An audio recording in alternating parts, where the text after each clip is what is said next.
What happens when you take the best Smash Ultimate players from every era and pit them against each other? Across the world and in one of the biggest tournaments Ultimate has ever seen, that question stopped being a hypothetical. On May 3rd to 5th, 2026, Kagaribi number 15 produced a top 4 that has genuinely never been seen before in the game's history. Every single player remaining was either currently or formerly the number 1 ranked player in the world. 4 players, 4 eras, 1 bracket. What followed was, by most accounts, the best Smash Ultimate tournament that has ever been played.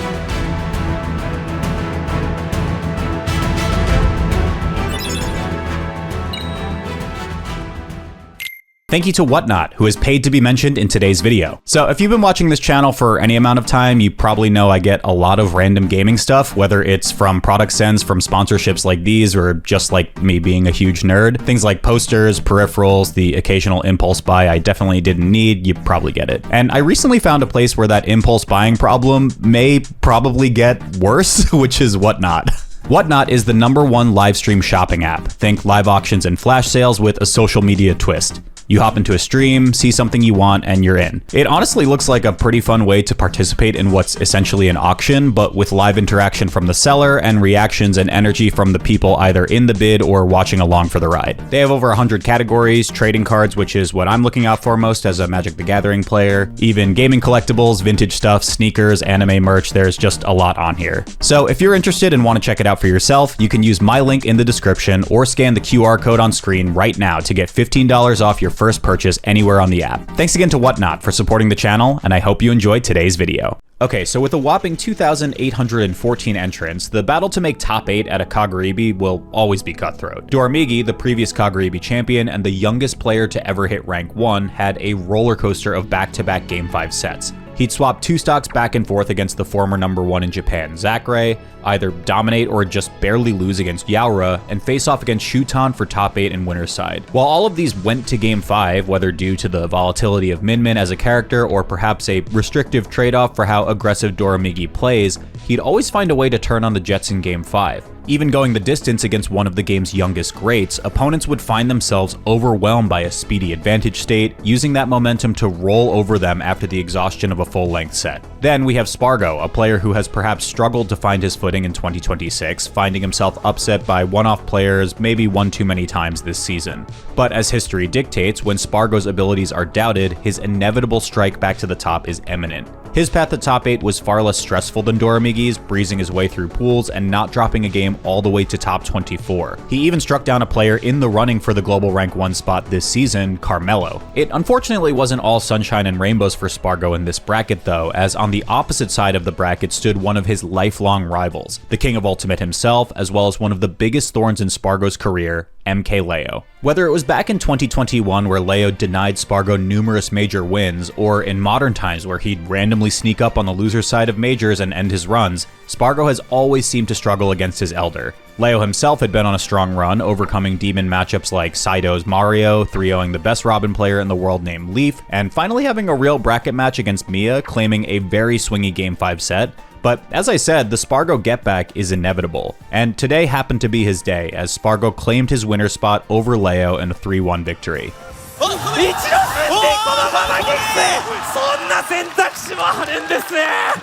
If there's one other player you can always place a 100% bet on to make a top cut at a Kagaribi, it would probably be Akola, the prodigy of Japan and one of the most consistent global top 3 threats since his rise in 2023. While he hasn't shown the seasonal dominance he had during his time in the throne, Akola made it to top 8 only dropping a single game all tournament, dominating international players like Jazzo and Gluttony, and continuing his undefeated record over Tweak. And rounding out the rest of the top 8, Yaura debuted with a 3-0 over Tweak, Zamba denied a reverse 3-0 from one of 2026's strongest players, Hurt, and Hurt himself beat Carmelo to lock in our top cut. So when every player in a top 8 has a chance to go all the way, first off, you know the tournament's probably going to be good, and second off, you know the sets are probably going to be as competitive as they can possibly be. To start off our top 8 was Spargo versus Dormigi, 2 former Kagaribi champions. While their lifetime set record of 3-2 in Dormigi's favor sounds close, their last 2 sets had been Dormigi just completely plowing through him. This is mainly because Cloud's recovery is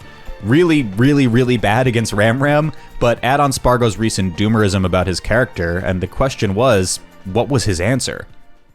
Apparently still the Cloud. The biggest difference in Spargo's Cloud from previous sets to now was in just how smothering he was in neutral. That was common for Spargo against most opponents, but for whatever reason, he really seemed to have dialed in on Doramigi's habits here. He was hitting every dashback grab with fair, calling jumps from the ledge with dare spikes, and just generally kept up an oppressive advantage state when Minmin was off stage. It looked like a totally different Spargo against this opponent, even netting himself a 3-stock in Game 3, but even then, it was still a pretty swingy set going all the way to Game 5, and that's not exactly the place you want to take Doramigi for the reasons I explained earlier. Spargo closed though, now having conquered 2 of his bracket demons before top 4 even began. And you could tell he was pretty pumped too, with a pretty rare pop-off at the end of the set, so maybe this was his moment.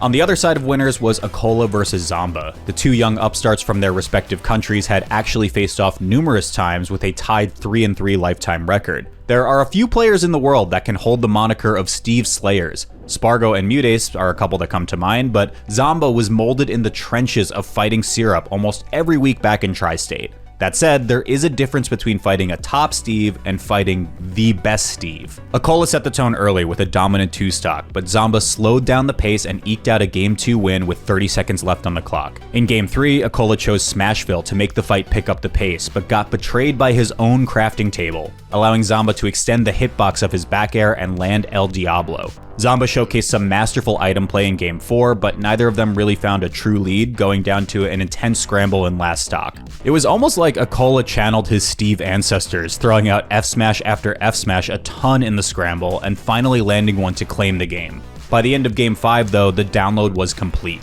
What kept Akola at the top during his time at number 1 more than anything was his adaptability in long sets, and knowing when to reveal he's picked up on your habits. He ended the set with an anvil callout, knowing Zamba had been punishing his jump from minecarts all set, sealing the deal to meet up with his biggest rival in winners finals. Over on the loser side, Hurt swept Yaura 3-0, advancing his bid for the summer number 1 ranking that much further. And on the other side of losers, MKLeo and Shuton ran back a familiar Joker versus Olimar matchup from 2019, with Leo edging that one out in a tight Game 5. Now battling for 5th place, Hurt faced off against Doramigi, fresh off his loss from Spargo. Both Doramigi and Hurt were players in the running for rank 1 in 2026, so this was arguably one of the highest stakes matches in the bracket in terms of ranking implication, with the outcome pretty much determining their fate for the rest of the season. These two had quite the history at this point, sitting at a 9-8 record in Doramigi's favor, but generally speaking, Minmin's arms are really good at disrupting Snake's grenades, which are pretty central to Hurt's game plan, so some Snake players have experimented with counter picks like Sonic and Greninja in the past, but it's not like it's impossible for Hurt's Snake to win, as the set record shows. Today, however, it was simply not possible. Doramigi very quickly 3-0'd Hurt, ending the Snake mains bracket at 5th place, as well as effectively cutting off his path to number 1 in the world.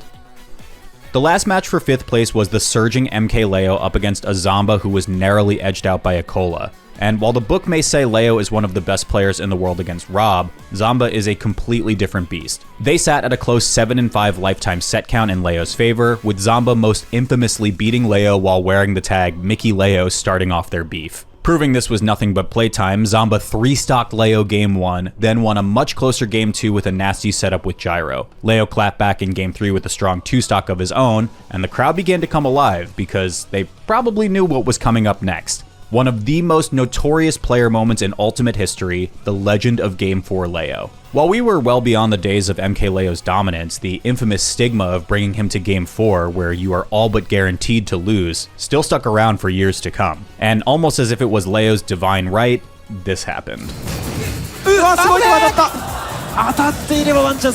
For some reason, call it plot armor, call it the game simply deciding the set must go on, MKLeo's Joker did not get hit by Rob's side special, giving him the momentum he needed to take Game 4. And like the old days of Game 4 Leo, winning 1 tended to snowball into the set, as he'd close out Game 5 with an insanely early kill, taking advantage of Zamba recovering high on PS2.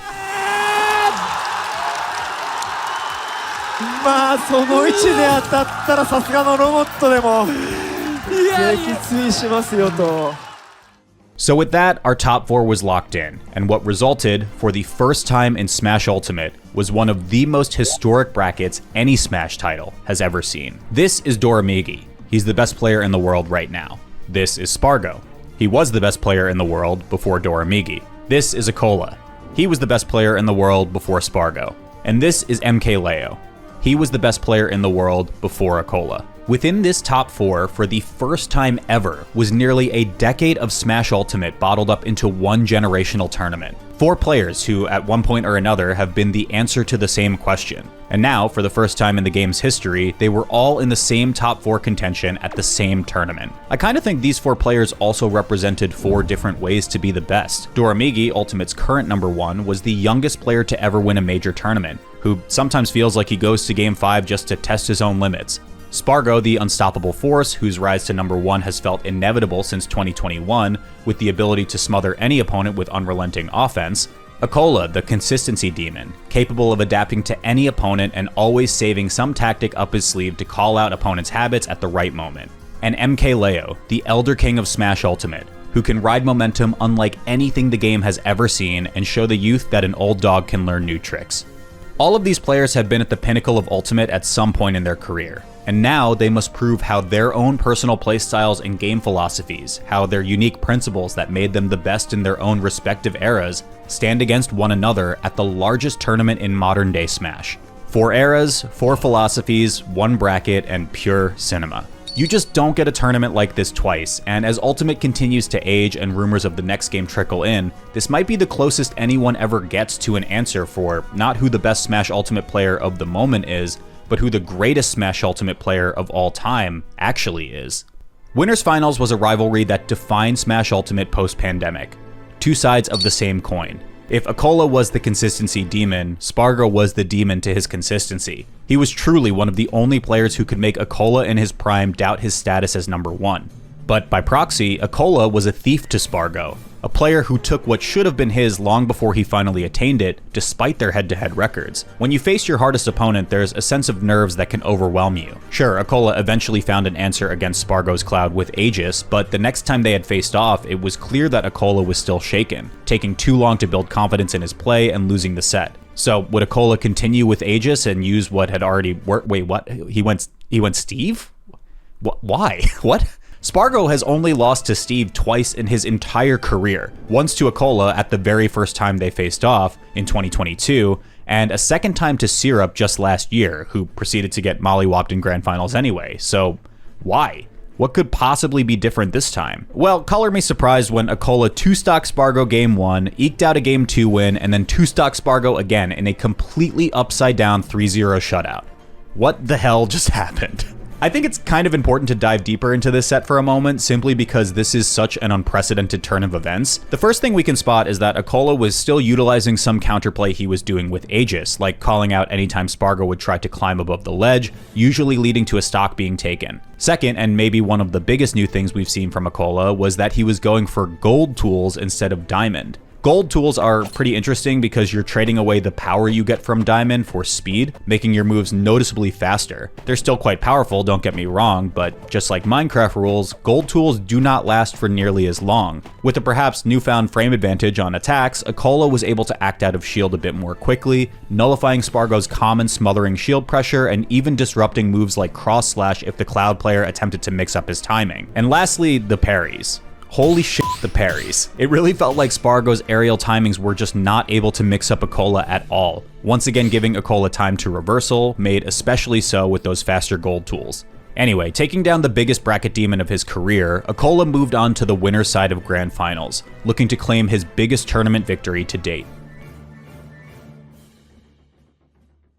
In loser side of top 4 was MKLeo versus Doramigi, the largest generational gap between current or former number 1 players in this bracket. Despite having only played once before in all of Ultimate's lifespan, there's a bit of history here for Leo. If there's one thing you can glean from Leo's set history, it's that he really does not like fighting Min Min. The prior top Japanese Min Min, Proto Banham, was always one of Leo's biggest problem matchups back in 2022, and Leo would notably always go Game 5 against Min Mins who were debatably nowhere near his skill level at his peak. When Leo and Doramigi faced off for the first and only time back in 2024, Leo narrowly beat him with his Meta Knight, a matchup that's pretty tough for Min Min due to how well Meta Knight can edgeguard and keep Min Min in disadvantage. But this was an entirely different Doramigi.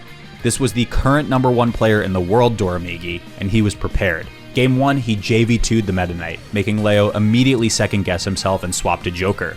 Game 2 was a pretty good summary of Prime Leo, creative edge guards, clinical kills with Arsene, and downright abusing his opponents, so that one went to him. Game 3 came down to the wire though, with spaghetti inputs from both, leading to Leo just finding his way through. But just as we'd seen before, when Doramigi's back is against the wall, he goes full throttle. Game 4 was utter domination. He got a stock on Leo in the first 15 seconds, then decided to just never die, forcing the Game 5 with a 3 stock before even hitting triple-digit percents and ending the set with a very unnecessary SD spike. The last game of this set was about as perfect a summary of this battle of concepts. MK Leo's swift weaving and spacing, stealing stocks when the opportunity arises, against Doramigi's impenetrable offense, pushing you off stage until there's no room left but the blast zone. It all came down to the wire, but Leo's movement pattern was finally caught. Doramigi baited with Ram to cover the airspace, and then switched to Megawatt to meet Joker when his air dodge was over. While Leo may have written the book on what it means to be the best in Ultimate, the author fell to the man who's currently rewriting it. With Ultimate's first #1 player out of the tournament at 4th place, Doramigi didn't have time to rest. This time a run back from earlier in the tournament, Doramigi had to face off against the player most recently crowned #1 before him, Spargo. And the beginning of this set seemed scarily familiar. Spargo's sudden adaptation with Cloud absolutely tore through Doramigi in the first 2 games. But at this point, this far into such a historic bracket, it really did feel like Doramigi went down in these sets just to feel something. He reminded everyone in the venue that this matchup is a tough one for Cloud, with a show-stopping 2-stock against Spargo 3 times in a row, completing a reverse 3-0.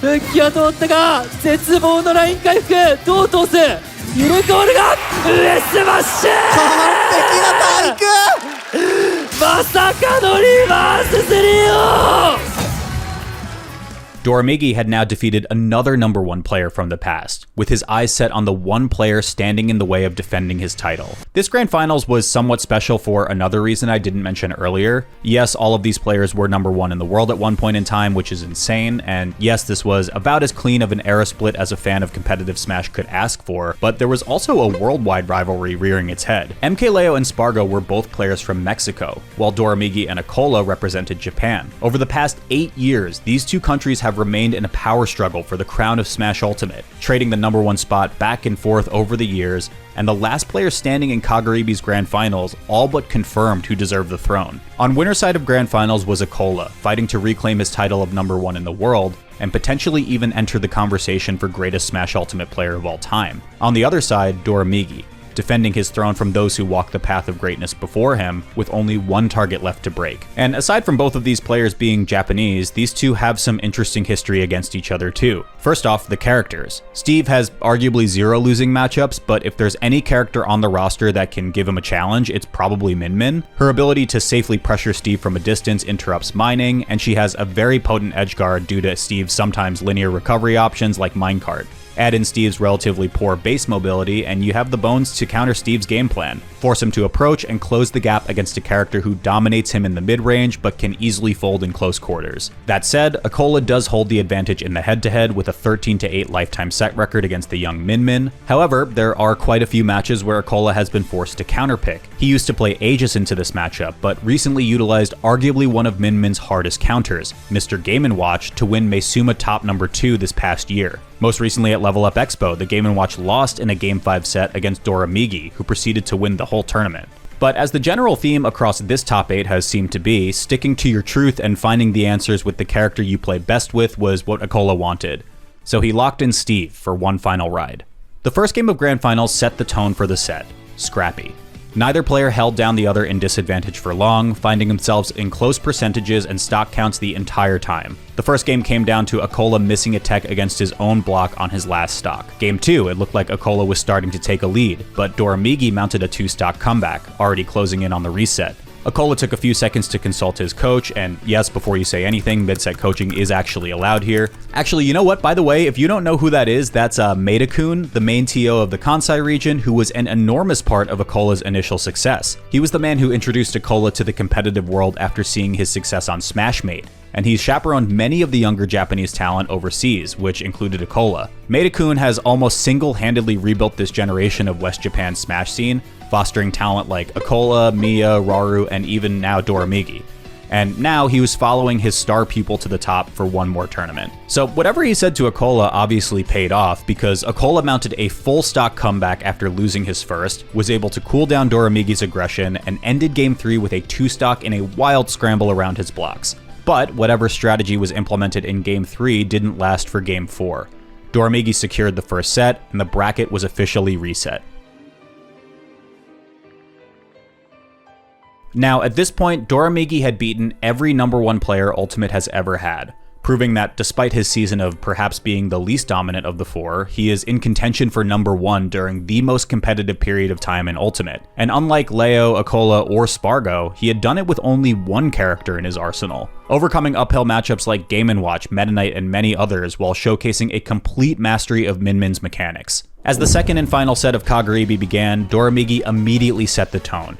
Despite Akola's best efforts to bring it to a last-hit situation, Doramigi's superior edgeguarding claimed this game. Akola clapped back Game 2 with a 0-to-death string, but his massive lead was dropped very quickly by Doramigi continuously calling out Akola's recoveries off stage, especially when utilizing the base version of Minecart, leading to another deep edgeguard to take Game 2. And just like that, Doramigi was a single game away from winning one of the biggest Smash Ultimate tournaments ever.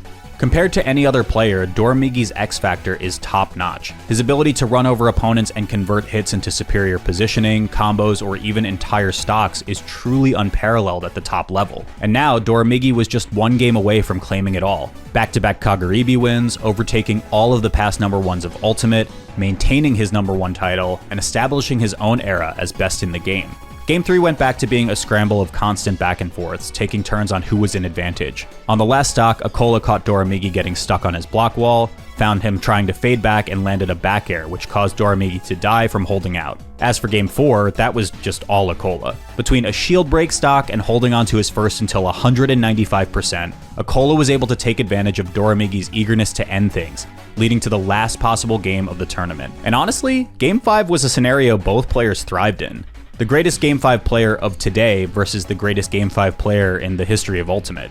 Akola came out swinging, giving Doramigi zero chance to make any distance, and took the first stock with a sizable percent lead. One of the biggest differences you could tell going through this set, Akola was rarely setting up walls for mining, instead mining passively after juggling Doramigi. He wasn't trying to maximize on materials right away, not even utilizing diamond tools before taking Doramigi's second stock. At this point, this was looking like a wrap for Akola, pushing the pace for a potential 3-stock to end the tournament. Doramigi finally caught Akola with an up smash to take his first stock, and he used this newfound success to nab Akola's second with a crazy follow-up off of Steve's own wall. But he'd already taken 84% while trying to find that kill. However, it was final game, final stock, and with how volatile the matchup could be, it was really up in the air. Now, once again, you would think Akola would immediately try to build up his tools to gold to do more damage and secure more resources quickly, but Akola opted to rush Doramigi down with his base wood tools. He consistently made sure he had more than one gold in his arsenal, but never went for diamond for some reason. Akola got Doramigi off stage, tried to use his boosted minecart to reach for an edgeguard, but whiffed. And this is where the volatility of the matchup really shows, because at around 50%, Doramigi got the Steve off stage. If Doramigi were to land one Dragon Arm, the set is over. Akola had to burn a directional air dodge to avoid it, forcing him low and placing him in the perfect position for Doramigi to land the dagger. But Akola had held on to his gold for a reason, probably so he could see the gold at the finish line. On the startup of Powered Minecart, it is invincible for the first few frames, which allowed it to power through Doramigi's empowered Dragon Arm. Because it was also boosted, he was confident that landing into Doramigi would likely put the Min Min into an untechable position at 150%. With his long-term planning and adaptation on Doramigi's edgeguard, Akola secured what is likely the most important Game 5 of his career. After an astonishing reverse 3-0 in Set 2 to claim Kagaribi 15, Akola has now entered the GOAT conversation in Smash Ultimate. Welcome to a moment in history.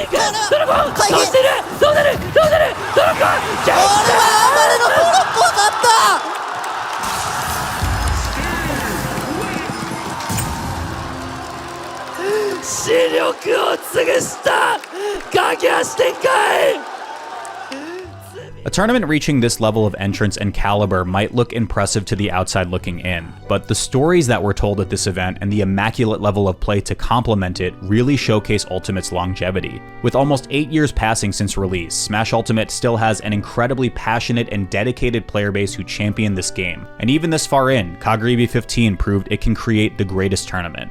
The strongest prodigies in history stood up against the strongest prodigies of today, and today won. But time never stops moving, and neither do we. No matter how long it takes for a new Smash game to come out, even if one never comes out, I truly believe it's stories like these that allow a game like Ultimate to thrive. Thanks for watching.